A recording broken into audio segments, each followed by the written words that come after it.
ચાલો વિદ્યાર્થી મિત્રો, હજુ આપણે આગળના લેક્ચરમાં તમારા પ્રશ્ન નંબર 17 અને પ્રશ્ન નંબર 18માં 7 પ્રશ્નો જોયા હતા, એટલે કે ખાલી જગ્યાઓ જોઈ છે. હવે એમાં આગળ વધીએ.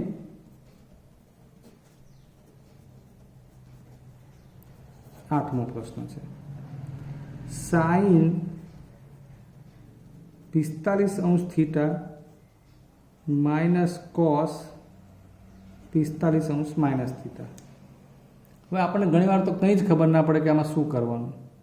હવે 45 પ્લસ છે, 45 માઇનસ છે, સાઇન છે, કોસ છે, કોઈ વર્ગ નથી, આમ નિત્યસમ જેવું પણ નથી લાગતું. સાઇન કોસનું જનરલી આપણે રૂપાંતર ના કરતા હોય, એટલે બધા જ પ્રશ્નો સંકળાયેલા છે. અત્યારે કંઈ નહીં, કોટિકોણના મૂલ્ય પ્રમાણે આપણે બંનેને સાઇન સાઇન કે બંનેને કોસ કોસ બનાવી શકીએ. એટલે આપણે આને સાઇન એમ રાખીએ. ધ્યાન આપજો થોડું. હવે માઇનસ કોસનું શું થાય? સાઇન કોસનું સાઇન 90 માઇનસ થીટા. લખવામાં થોડીક પણ જો ભૂલ થઈ તો દાખલો ખોટો પડશે. બીજું કંઈ કર્યું નથી. આ કોસ આખું થીટા સમજવાનું, કૌંસ છે, કોસનો ખૂણો, એમ કોસ ખૂણો. તો કોસ ખૂણો એટલે સાઇન 90 માઇનસ ખૂણો. બસ કોસનું સાઇન 90 માઇનસ આખો ખૂણો છૂટું કરી દઈએ એટલે કંઈક મળશે. સાઇન 45 વત્તા થીટા, અહીંયા સાઇન 90, આ માઇનસ 45 અને આ ઓછા ઓછા વત્તા થીટા. સાઇન 45 વત્તા થીટા. હવે અહીંયા શું થાય છે જુઓ, સાઇન 90 માઇનસ 45 એટલે 45. અને આ છે ને, જો તમે આ ભૂલી ગયા હોય ને માઇનસ માઇનસ પ્લસ કરવાનું, તો તમારો જવાબ જ ના આવે. હવે જવાબ આવી ગયો છે 0. સાઇન 45 વત્તા થીટા માઇનસ ફરી સાઇન 45 વત્તા થીટા, બંને મૂલ્યો સમાન, ઉડી જાય તો 0.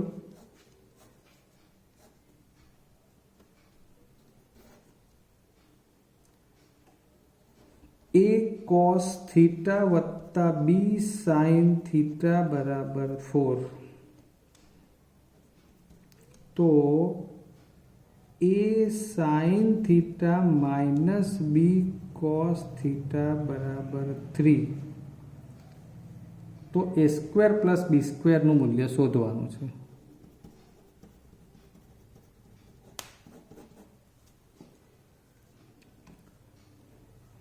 a cos થીટા વત્તા b sin થીટા બરાબર 4, a sin theta minus b cos theta બરાબર 3. બરાબર છે. તો a square plus b square શોધવાનું. એટલે સૌથી પહેલાં તો a square plus b square લાવવા માટે આપણે હોલ સ્ક્વેરમાં જવું પડે.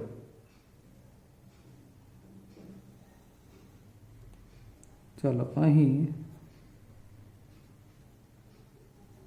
a cos theta b sin theta બરાબર 4, બંને બાજુ વર્ગ કરીએ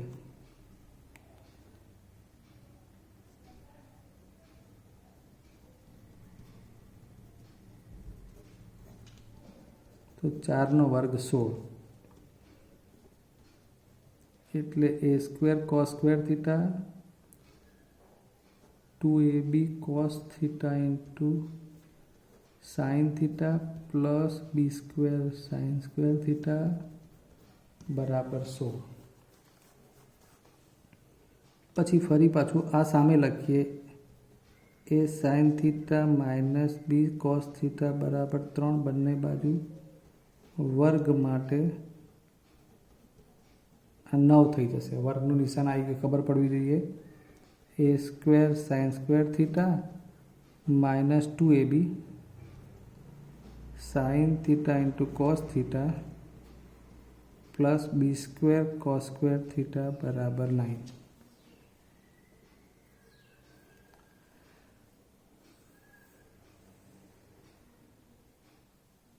હવે આ બંને પરિણામો જે છે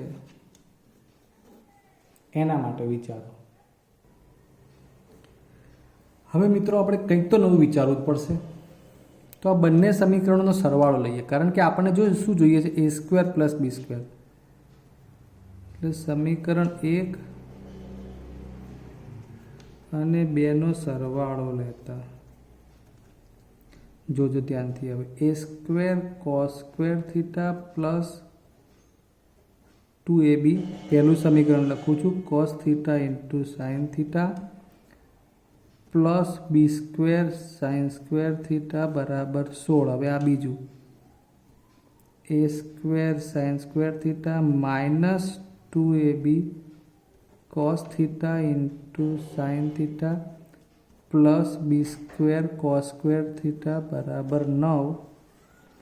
आम जोशो तो तमने हवे आ A square cos square plus A square sin square मळे एटले तमे अहींया ए स्क्वेर कॉमन काढशो एटले कौंसमां आ cos square plus sin square समजवानुं प्लस 2ab माइनस 2ab गया plus B square sin square plus cos square direct लखी रह्यो छुं अत्यारे 16 ने 9 25 आटलामां आपणे पताववानुं तो छे ज। जो फरीवार ए स्क्वेर कॉमन काढे एटले cos square plus sin square आ plus 2 minus 2ab cos sin उड़ी गयुं અહીંથી બી સ્ક્વેર બંનેમાં હતું એટલે બી સ્ક્વેર કોમન કાઢ્યું sin square plus cos square બરાબર 16 ને 9 25। હવે શું થશે આ A square cos square plus sin square એટલે 1 આ B square cos square plus sin square એટલે 1 बराबर 25। Then A square plus B square is equal to 25। Done. Next cosec theta minus sin theta sec theta minus cos theta. हवे आपने हजू पण आनी जोड़े इंटू tan थीटा वत्ता cot theta M करीने आप्युं छे। આપણે આખો દાખલો સળંગ જ લખીએ આને કેન્સલ કરો। ચાલો આખી રકમ લઈએ 10માની cosec theta minus sin theta sec theta minus cos theta tan theta plus cot theta. काई वांधो नहीं बधु साइन कॉस में फेरवी नाखीए cosec एटले 1/sin theta minus sin theta. हूँ जे बोलूँ ये तमने आवड़वुं तो जोईए ज। cos sec थीटा एटले 1/cos थीटा cos थीटा एमने tan थीटा एटले sin theta upon cos theta cot theta एटले cos theta upon sin theta. बधाना साइन कॉस में मूल्य लखी नाखे साइन अने cos ने एमने एम राखवानुं छे। हवे अहीं चौकड़ी गुणाकार साइन ऊपर गुणा एटले 1 minus sin square theta upon sin theta cos ऊपर गुणा एटले 1 minus cos square theta upon cos theta. अहीं चौकड़ी गुणाकार एटले sin square theta plus cos गुणा एटले cos स्क्वेर थीटा अने छेदमां sin theta into cos theta. बस हवे लागतुं ओळखतुं लखी जवानुं। केवी रीते तो 1 माइनस sin स्क्वेर एटले cos स्क्वेर थीटा छेदमां sin थीटा गुण्या 1 माइनस cos स्क्वेर एटले sin स्क्वेर थीटा छेदमां cos theta sin square plus cos square एटले 1 अने नीचे sin theta into cos theta. कई वांधो नहीं जो sin 2 वार एटले sin स्क्वेर जाए cos 2 वार एटले cos स्क्वेर जाए जवाब पण आवी जाए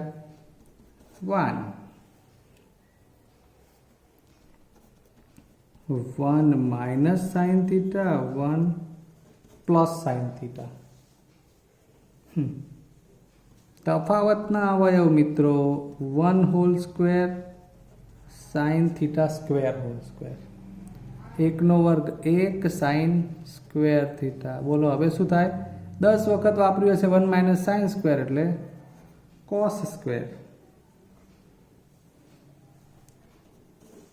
12मो प्रश्न sec थीटा। sec थीटा નું મૂલ્ય 10 માં માંગ્યું છે। જો આપણે નિત્યસમ પ્રમાણે વ્યવસ્થિત લખીએ 1 પ્લસ tan સ્ક્વેર થીટા બરાબર sec સ્ક્વેર થીટા હોય તો એકલા sec થીટા બરાબર સામે વર્ગમૂળ 1 પ્લસ tan સ્ક્વેર થીટાનું આખાનું વર્ગમૂળ। tan સ્ક્વેરનું tan અને એકનું એક એવું નહીં આ પદ વચ્ચે વત્તા કરીને છે એટલે 1 પ્લસ tan સ્ક્વેર એમને એમ રહે ને આખાનું વર્ગમૂળ થાય कारण ये sec स्क्वेर बराबर आतु આપણે એકલું sec જોઈએ એટલે sec बराबर 1 प्लस tan स्क्वेर નું વર્ગમૂળ। क्लियर 13મો પ્રશ્ન, sine theta into cosec theta upon cos theta. ચલો સાઇન જોડે એમને જોજો, કોસેકનું વ્યસ્તવાળું સૂત્ર એટલે કોસેક થીટા એટલે 1 સાઇન થીટા અને આ છેદમાં cos theta.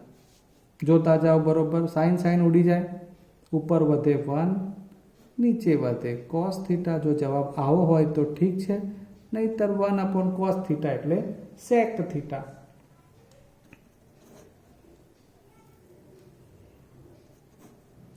One upon 1 plus tan square તમે જાણતા હોવા જોઈએ. 1 પ્લસ ટેન સ્ક્વેર હમણાં તો કીધું sec square theta. 1 upon sec square એટલે કોસ સ્ક્વેર. એ જ રીતે 1 अपॉन 1 પ્લસ કોટ સ્ક્વેર, તો 1 પ્લસ કોટ સ્ક્વેર એટલે કોસેક સ્ક્વેર હે ને, અને 1 अपॉन કોસેક સ્ક્વેર એટલે વ્યસ્ત કરો એટલે સાઇન સ્ક્વેર. સૂત્રો વગર તો કંઈ ખબર નહીં પડે ભાઈ, સૂત્રો જોઈશે.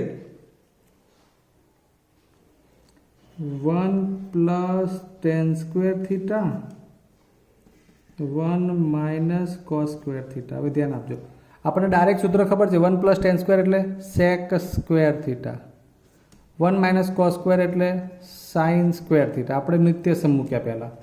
હવે સેક સ્ક્વેરનું જ 1/છેદમાં કોસ સ્ક્વેર થાય, 1/છેદમાં કોસ સ્ક્વેર, અને આ વધ્યું એ ઉપર સાઇન કોસને જનરલી બહુ છંછેડવાના નહીં, સાઇન કોસ એમને એમ રાખવાનું. સેક સ્ક્વેરનું 1 अपॉन કોસ સ્ક્વેર કર્યું, સાઇન સ્ક્વેર એમને એમ, એટલે છેવટે શું બન્યું? સાઇન સ્ક્વેર અંશમાં અને કોસ સ્ક્વેર છેદમાં, અને સાઇન अपॉन કોસ એટલે ટેન થતું હોય તો સાઇન સ્ક્વેર ભાગ્યા કોસ સ્ક્વેર એટલે ટેન સ્ક્વેર. હજુ કહું છું સૂત્રો વગર કંઈ ખબર નહીં પડે, ના હોય તો સૂત્રો લઈને બેસજો જોડે.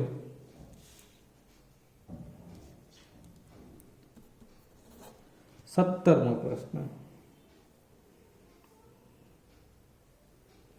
કોટ થીટા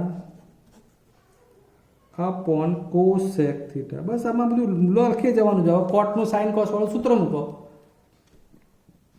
તો કોટ થીટા એટલે cos theta upon sine theta. ચલો, કોસેક થીટા એટલે 1 अपॉन સાઇન થીટા. જુઓ જોઈએ, બીજા નંબરનું ચોથા નંબરનું પદ કયું છે? સાઇન સાઇન રિસ્યુમ. શું વધ્યું? Cos theta. જવાબ.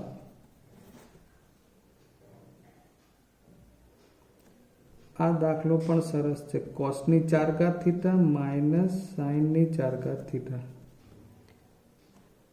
આવું લખું મિત્રો, તમને ખબર પડે. યાદ કરો, આ 2 ની 2 ઘાત એટલે 4 થઈ ગયું. કોસ સ્ક્વેર નો સ્ક્વેર એટલે કોસની 4 ઘાત, સાઇન સ્ક્વેર નો સ્ક્વેર એટલે સાઇનની 4 ઘાત. એકચ્યુઅલમાં વર્ગ વર્ગ આવી ગયું, વચ્ચે માઇનસ છે, તફાવતના અવયવ પડે મિત્રો. Cos square theta minus sine square theta, ફરી વાર આવે છે એમાં cos square theta plus sine square theta. આ cos square theta plus sine square theta બરાબર નિત્યસમ છે 1, તો વધ્યું શું? Cos square theta minus sine square theta, અને જવાબ થઈ ગયો cos square minus sine square. કારણ કે આ 1 જોડે ગુણાય એટલે તે 1 જ રહે. 19મો પ્રશ્ન, cot theta into tan theta upon sec theta. બધું સાઇન કોસમાં ફેરવીએ. ચલો, કોટ એટલે જો કે આમ તો તમને આવડવું જોઈએ, પણ ના આવડે તો જુઓ, કોસ થીટા ભાગ્યા સાઇન થીટા ગુણ્યા ટેન એટલે સાઇન થીટા ભાગ્યા કોસ થીટા. હવે આ છેદમાં સેકની જગ્યાએ 1 अपॉन કોસ થીટા. જનરલી આ કોસ કોસ ને સાઇન સાઇન ઉડી ગયું એટલે ઉપર 1, નીચે શું વધ્યું? 1 अपॉन કોસ થીટા. કોસ છેદના છેદમાં ઉપર જાય એટલે જવાબ શું થઈ જાય? Cos theta. આ કોસ થીટા છેદનો છેદ છે ને, ઉપર જશે એટલે ઉપર આવે કોસ. બાકી બધું તો એક એક છે, પણ તમને અહીંથી જ ખબર પડી જવી જોઈએ. જુઓ, કોટ ઇન્ટુ ટેન એટલે 1 કહેવાય. આ વ્યસ્ત છે. 1 अपॉन સેક એટલે કોસ થીટા. એ જવાબ તે જ આવે.